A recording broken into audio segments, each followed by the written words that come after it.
The Bible says in John chapter 10, verses 22 and 23, and it was at Jerusalem, the feast of dedication, and it was winter, and Jesus walked into the temple on Solomon's porch. Hanukkah, the feast of dedication. What is it all about? 9-branch candlestands, 8 days, latkes, donuts. Is this stuff truth or just tradition? Well, all the way from Israel tonight, I have a special guest with me, Brother Zev Porat, who is going to explain and share with us not what tradition, but what the Bible says about this wonderful feast we know as Hanukkah. Maybe we can expand the understanding of what is Hanukkah. I would like to see if tonight maybe we could dig in and kind of sort out the fact, what's fact and what's fiction. And so I'd like to open it up with this question for you, Brother Zev. What is Hanukkah? First of all, the word Hanukkah means to dedicate. It means dedication. And a lot of people tend to think that Hanukkah is not in the Bible. You just read that Yeshua celebrated Hanukkah. He was in the temple. But a lot of people think that the concept of Hanukkah is not mentioned in the Bible. And one of the reasons is because people don't understand the translation, the meaning of what they're reading in the Bible. Actually, when the Bible says dedication, dedicating the temple, dedicating the altar, what it's saying in Hebrew is Hanukkah. They're Hanukkahing the temple. They're Hanukkahing the altar. And we're going to see that this concept of Hanukkah is all through the Bible. But before we touch on that, I'd like to touch a little bit about the traditional side. And the only reason is I want people to see the comparison between what the rabbis are doing and what the Bible says that we need to be doing. There is a big difference. So Hanukkah, the Hebrew meaning, as I said, means dedication. It is also known as the Feast of Dedication or the Festival of Lights.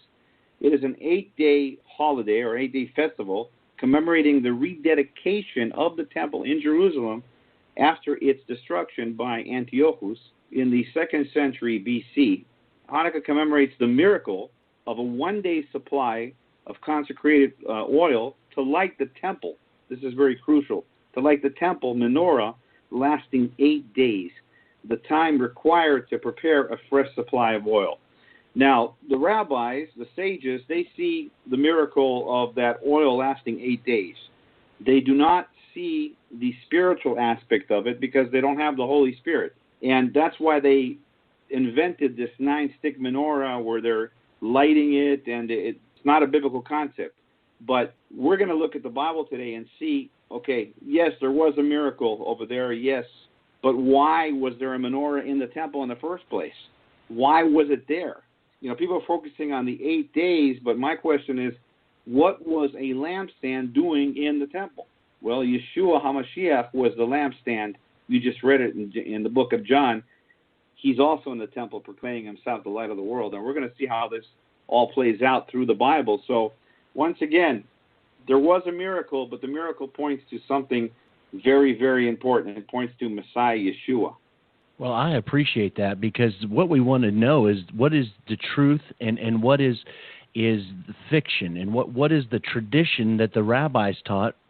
What is the truth of what the Word of God says? And you mentioned the 9-branch candle stand. I think for some people they go into a workplace during this time of year and they see somebody that's Jewish and they see a 9-branch candle stand on there and they think, oh, well, this looks a little different than the one I'm normally used to see.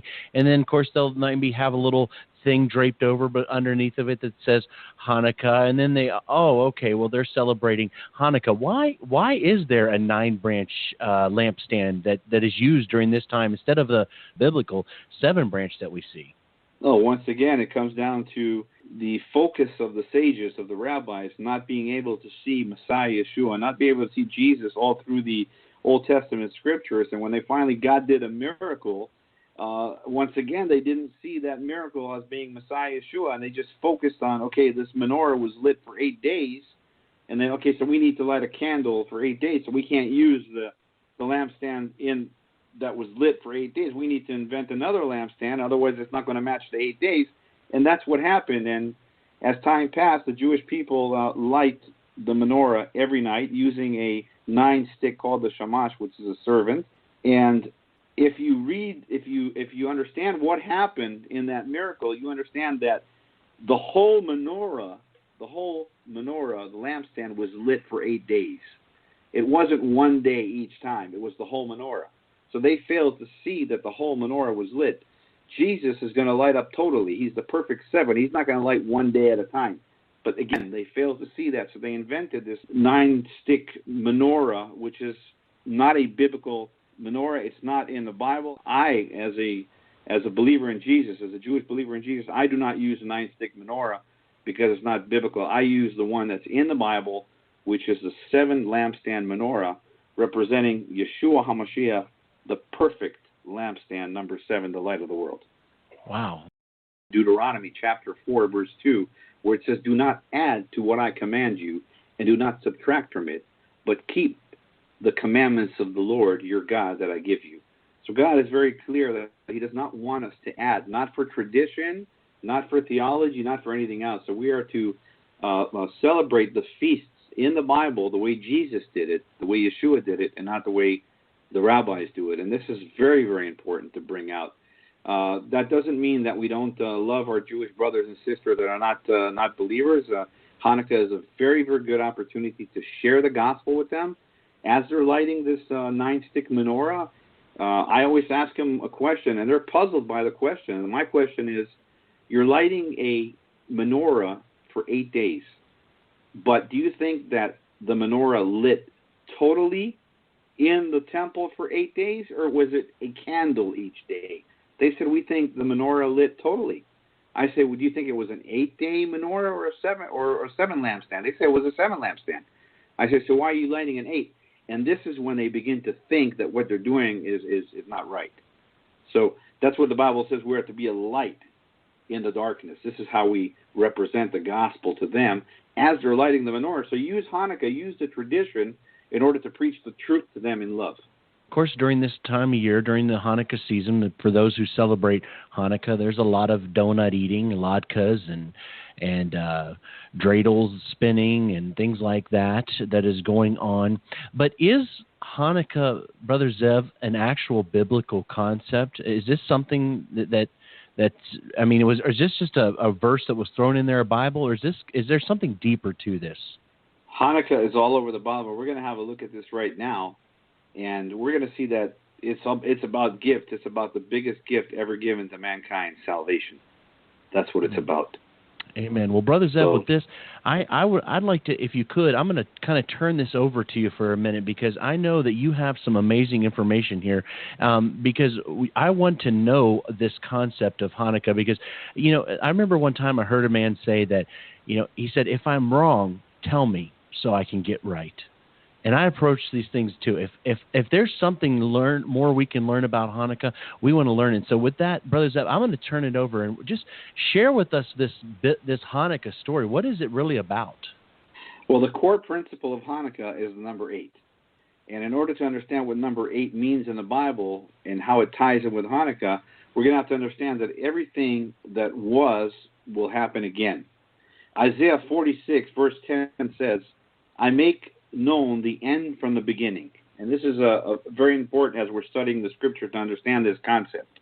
Ecclesiastes chapter 1 verse 9 says, what has been done will be done again. There is nothing new under the sun. And if the menorah was given to Moses, instructed to Moses to put in the tabernacle to be the light of the tabernacle, and we're going to see what the Bible says that, then we can begin to understand why Yeshua HaMashiach in the book of John proclaimed himself to be the light of the world, because it was a foreshadow of that menorah being in the tabernacle. That is what it's all pointing to, and we need to understand this. So we're going to see how the number 8 ties in and why God had the candle burnt for 8 days. God could have done a miracle for 10 days or 11 days. Why 8? And we're going to see how the biblical concept of this. Everything that was will happen again. That is the main concept. But we're going to turn on Bibles right now and have a look at the number 8 and understand the biblical concept of all this. So we said that the word Hanukkah means to dedicate. We're going to turn our Bibles to Genesis 5, verse 24, and see Enoch walked faithfully with God. Then he was no more, because God took him away. The word Enoch, the root word, means Hanukkah. So the root word of Enoch means Hanukkah. Enoch walked with God faithfully, and he was taken away. The picture is that if you and I dedicate our life to Yeshua HaMashiach, just like Enoch did, we too will meet the Lord in the air and go home. And that is the big picture of Hanukkah in the Bible. So we need to understand that the word Enoch, again, is the root word from Hanukkah. And if we follow Yeshua HaMashiach, we will be taken away just like Enoch was. Number 8 in the Hebrew is the letter Shmone. Shmone. And Shmone means plumpiness. It means to abound. It means plentiness. That's where the word shaman comes from in Hebrew. It is also the 8th letter in the Hebrew alphabet. The 8th letter in the Hebrew alphabet is the letter Chet. And the letter Chet is how we spell Hanukkah from. And the letter Chet is also the word life. Life is Chaim. So we see the concept of the word Shmone. Shmone, number 8. Shmone is plumpiness. It's plentiness. It's regeneration. It's rededication. And we begin to see the concept of why God chose the menorah to light 8 days. Why it's a 7 lampstand menorah. 8 is also new beginnings. So we see all this concept all through the Bible. We're going to look at Exodus chapter 22, verse 30. And we're going to see, do the same with your cattle and your sheep. Let them stay with their mothers for 7 days, but give them to me on the 8th day. So God says the 8th day belongs to me. We begin to see the concept of the number 8, the importance of the number 8, and why Hanukkah is celebrated for 8 days. But also, we see in Numbers 7:1, when Moses finished setting up the tabernacle, he anointed and consecrated it, and he also anointed, and he said it in Hebrew, it said he Hanukkah'd the temple. He Hanukkah'd the altar. So we see that Moses dedicated the temple. So he Hanukkah'd the temple on the 8th day. And we see this also in Numbers 7, verse 88, and it says in the end of the chapter, for the dedication of the altar, the Hanukkah of the altar, it was anointed. So we begin to see that Hanukkah is all over the Bible. It means the rededication of the temple. And who is the temple? We're the temple of God. And this is why it's the number 8, because what's going to happen, number 8, is the new heavens, the new earth, and new beginnings. And this is the true meaning of Hanukkah. God is showing us to be prepared for his second coming. How do we be prepared? By dedicating our life to Yeshua the Messiah, so he won't say, depart from me, I never knew you. And by the way, that Bible verse, depart from me, I never knew you, is the same word in Hebrew, yada. I mean, obviously the Lord knows everyone, but it's speaking about an intimate relationship. Adam yada et Chava, and Adam knew his wife. So God says, I want to know you. How can you know God if you do not dedicate and do not follow Yeshua the Messiah? And that's what Hanukkah is all about. It's about dedicating our life to Yeshua the Messiah. It's about walking in righteousness with Yeshua HaMashiach. And we can only do that through Yeshua HaMashiach. The Bible says all of us have fallen short of the glory, but through him we become righteous. But the only way to do that is to sanctify ourselves every day, to die in Messiah Yeshua every day, to be followers of Yeshua the Messiah every day. And this is the true meaning of Hanukkah. This is the true meaning of dedication. Turn our Bible to the book of Exodus, chapter 25, verse 31. We begin to see that the lampstand is very, very biblical. And you are to make a lampstand of pure gold. That's a 7-stick lampstand in order to be a light in the temple. That was Moses was instructed here in Exodus 25:31. Without that lampstand, the congregation, the tabernacle, would have been dark. Without Yeshua HaMashiach, we have no light. We have an inheritance through Yeshua HaMashiach. You and I both have an inheritance. And Satan has been trying to rob the congregation, rob the church from this inheritance. And part of the inheritance is Hanukkah. Don't let Satan rob your light. Don't let him rob your lampstand. Don't let him rob the new heavens and the new earth from you. So many times people say this is a Jewish holiday. No, it's not. It is a God feast. It is pointing to Yeshua HaMashiach. Is Jesus only for the Jews or for all nations? He's for all nations. Then the lampstand is for all nations. Hanukkah is for all nations. And the new heavens and the new earth are for all nations. Can you give us a little more things, maybe some practical advice for families that have children? Read the Word of God. focus on the Word of God. If you want to light a lampstand, then please light a 7 lampstand. And I don't think that you want one. You don't want one candle. You don't want one. Yeshua is not one. Yeshua is 7. Yeshua is total light. He's the perfect light. So we light the 7 lampstand. I think the children will enjoy that much more than lighting one candle every day. You ask your children, you want to light 1 candle every day, or you want to light 7 candles every day? I'm sure they want to light 7 candles. So I think they'll enjoy that. And also the lampstand represents fire, okay? And fire for a non-believer is not a good thing. But for believers, fire is a good thing, because fire, the Bible says that fire purifies gold and silver, and you and I are gold and silver. So for us, fire is good. The lampstand also represents fire.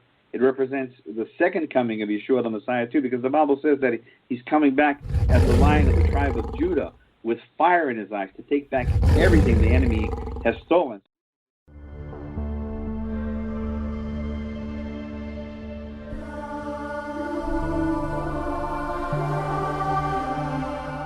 Those just joining us at home, I'm going to introduce this week's special guests. Born and raised in Israel, he served several years in the Israeli Defense Forces and is the founder and director of Messiah of Israel Ministries, Messianic Rabbi Zev Porat. Yay! Good to have you back. Dr. Tom Horn, who is the CEO of Skywatch TV, an acclaimed best-selling author himself, raves about Blood Alliance. He says, Messianic Rabbi Zev Porat has done it again. In Blood Alliance, he's taken several deep mysteries of God's Word and served them up in a thoroughly understandable, engrossing, and biblically contextual manner. I assure you, he says, once you see the truths that Zev brings into glorious revelation, you'll soon begin to recognize those truths throughout the Scriptures, hidden in plain sight, from first to last. Blood Alliance is an absolute treasure trove. Have you ever heard of God's Threshold Covenant? If you haven't, you're in for a roller coaster ride of biblical discovery that will enhance your understanding of God's Word and the application of it to your daily life like never before. Messianic Rabbi Zev Porat will be taking you on a much deeper dive than you've probably ever previously experienced. In Blood Alliance, you'll come to understand the true nature of spiritual warfare like never before. You'll uncover the biblical truth about long-held traditions that still assault God's truth and His grace to this very day, throwing massive doctrinal confusion into almost the entire modern Christian church world. Finally, learn the truth about the temple on the Temple Mount and what the Old Testament and New Testament clearly lay out for the last days. Shocking surprises await you. This truly is a life-changing book to the glory of Yeshua, Jesus.